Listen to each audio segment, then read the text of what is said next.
O erro ele é o ponto de partida para a gente entender em que estágio essa criança está. Às vezes a gente está dando aula e o aluno erra e você não gosta, né? Você ensinou uma, você passou duas, você passou três, você passou quatro, o cara erra, a criança erra, o adulto, seja lá qual é a idade, e você se irrita.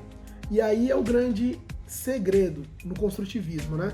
O erro, ele tem total valor. E o construtivismo, ele lida muito com a interação, que seria o quê? Uma ação recíproca entre fatores exógenos e endógenos, né? O endógenos é o sujeito e o exógenos é o meio. Então, essa interação entre meio e sujeito, ela é extremamente importante. Então, o sujeito e o meio, eles têm total relação de interação para o desenvolvimento daquele sujeito. A criança, o que acontece? A criança, ela não pensa errado, certo?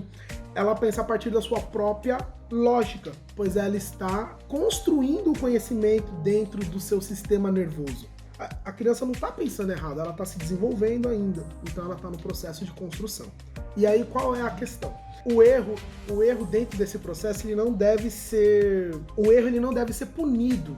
A gente não deve punir no erro. Você errou, tal. Não.